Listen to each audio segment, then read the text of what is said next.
Principal centre commercial de la ville au centre historique adjacent. Le plan de préservation de la ville se fonde sur une vision politique, économique et architecturale sur le long terme qui entend développer le centre historique.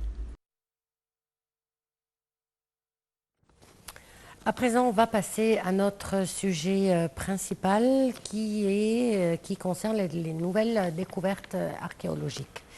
Rappelons que lors d'une conférence de presse organisée par le ministère du Tourisme et des Antiquités, dans la zone archéologique de Oraifa à Touna al-Jabal à Ménia, Dr Mustafa Waziri a commencé son discours en présentant la zone archéologique dans le gouvernorat de Ménia où les fouilles de la mission archéologique égyptienne du Conseil suprême des Antiquités sous sa direction ont débuté en 2017, soulignant les découvertes archéologiques les plus marquantes de la mission.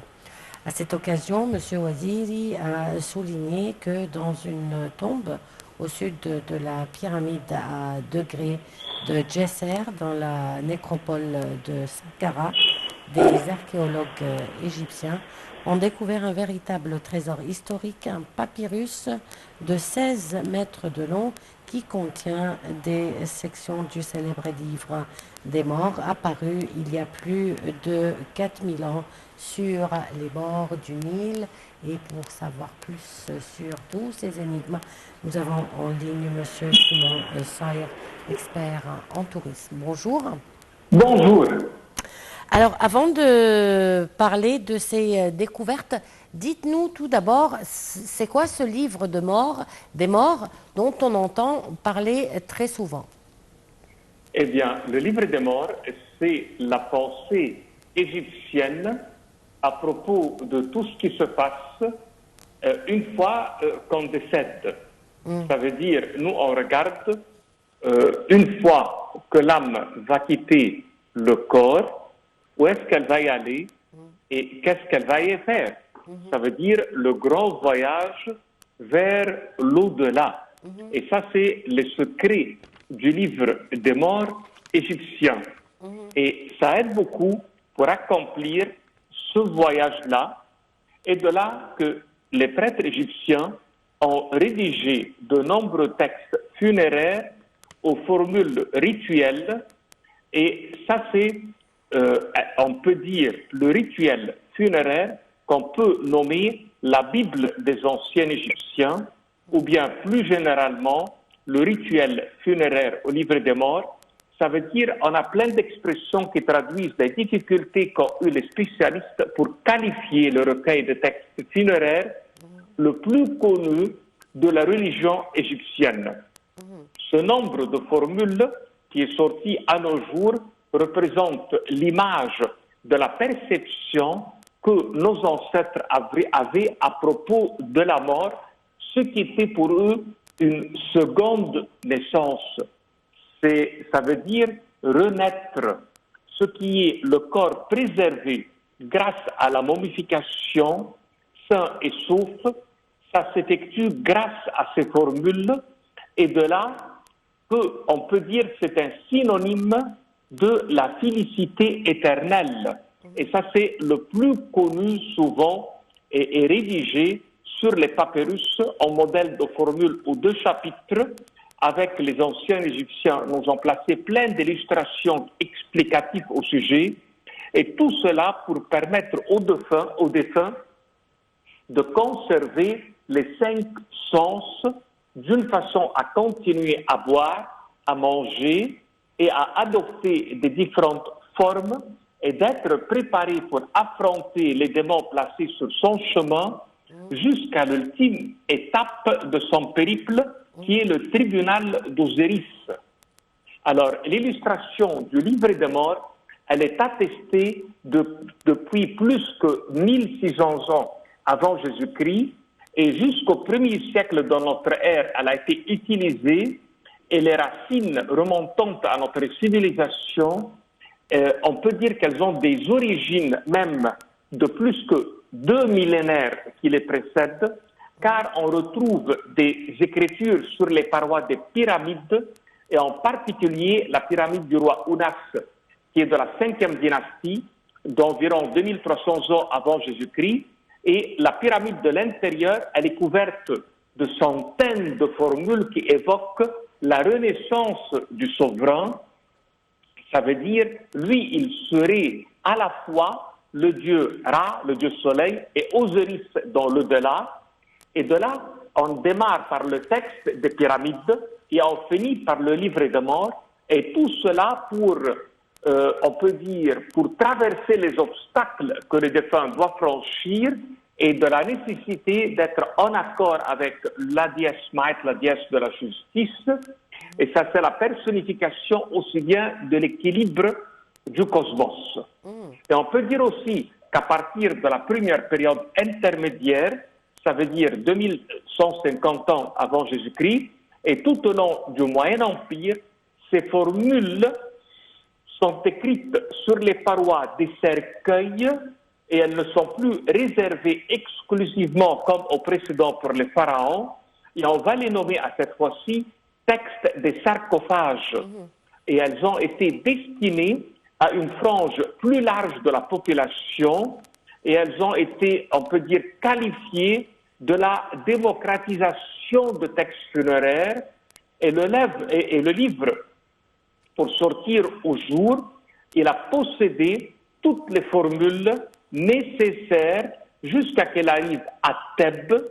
Et on trouve à partir de la 17e dynastie une ampleur qui va être au cours du Nouvel Empire et une grande majorité de ces formules et de ces textes, et de ces pensées, de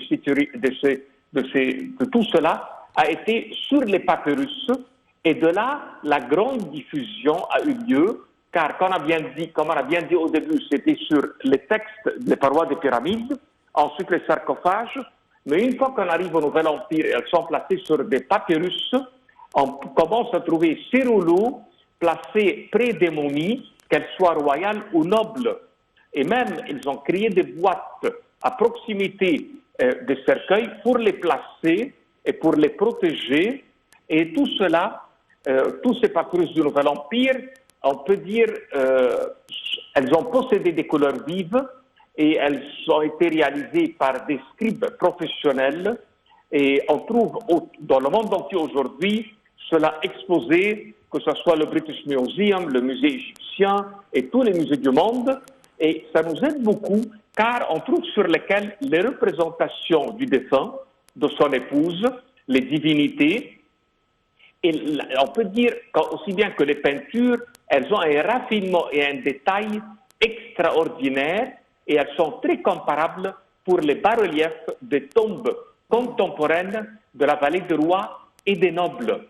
Alors, ce sont vraiment des livres uniques qui ont été réalisés durant notre civilisation, et nos archéologues ont travaillé beaucoup pour faire des publications et des différentes éditions pour les expliquer.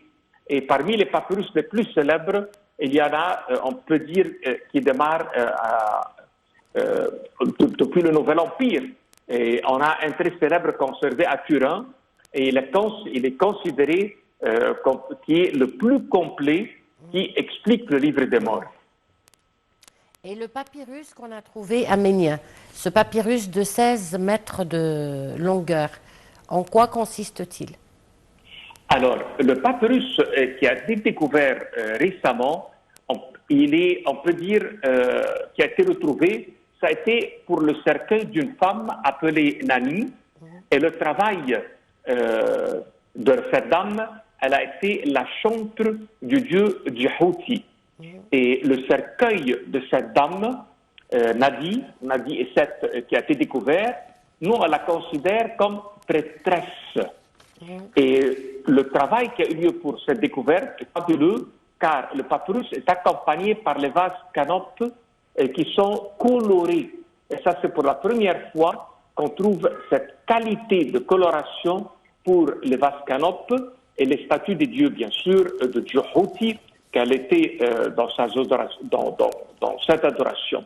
Le papyrus, on le considère un papyrus complet. Alors, pourquoi on dit le premier? Parce que ça, c'est le premier à minier pour le livret des morts qui soit découvert et complet à la fois.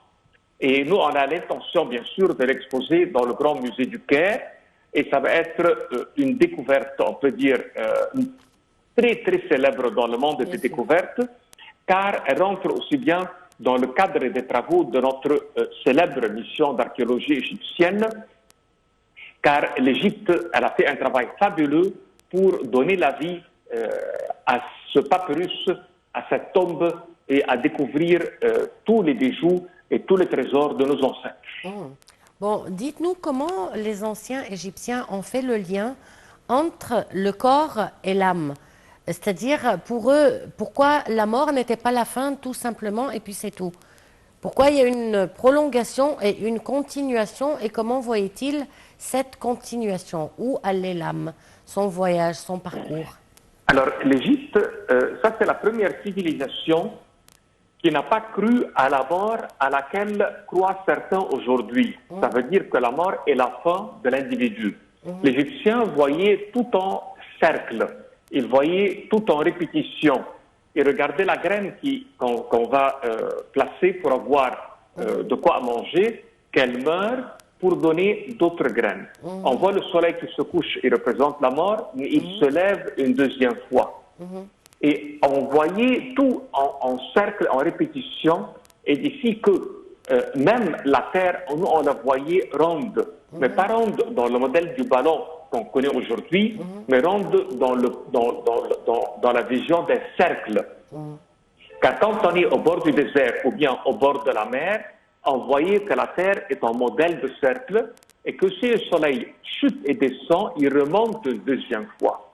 D'un côté, l'Égyptien, vu qu'il avait cette vision de la continuité de la vie, il a eu la pensée que l'être humain, une fois qu'on lui déclare la mort physique, son âme, qui est lui-même, continue à vivre sans le corps, comme exactement un ver qui devient un papillon. De là que nous, on a présenté le dieu Osiris dans sa mort, avec une colombe sur lui qui représente son âme, qui rentre en lui et qui sort de lui. Alors lui, c'est cette colombe. L'être humain est une âme et l'enveloppe qui est le corps est pendant la vie sur Terre et la vie, elle continue sans retour une deuxième fois sur la planète Terre comme l'hindouisme. Ce qui veut dire qu'on est en voie de développement continuel et quand l'âme sort du corps, elle se dirige vers son créateur, vers le Dieu éternel. Elle va traverser un monde plein de démons jusqu'à qu'on arrive à la justice et qu'on arrive à l'équilibre mondial, au créateur, le Dieu Ra et le Dieu Atum au-delà de lui.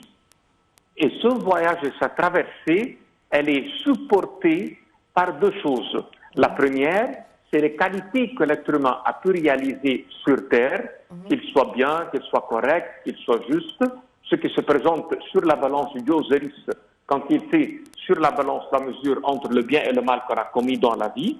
Et la deuxième chose, c'est la force de la foi et de la prière qui fait qu'on fait l'ouverture des portes de la nuit, l'ouverture des portes protégées par les serpents, l'ouverture des portes protégées par les démons, tout le voyage qu'on peut dire dont les forces du mal essaient de le bloquer, la force de la foi et la force religieuse et les textes de prière pendant lesquels on est en train de faire un appel à Dieu Ra, à travers cela, on est plus fort que le mal et l'âme continue son voyage. Monsieur Simon Soher, vous remercie beaucoup pour vos informations très précieuses. Mais on arrive à la fin de cette édition de Bonjour l'Égypte. Donc on vous remercie de l'avoir suivi. On se retrouve demain à la même heure avec un nouveau collègue. Au revoir.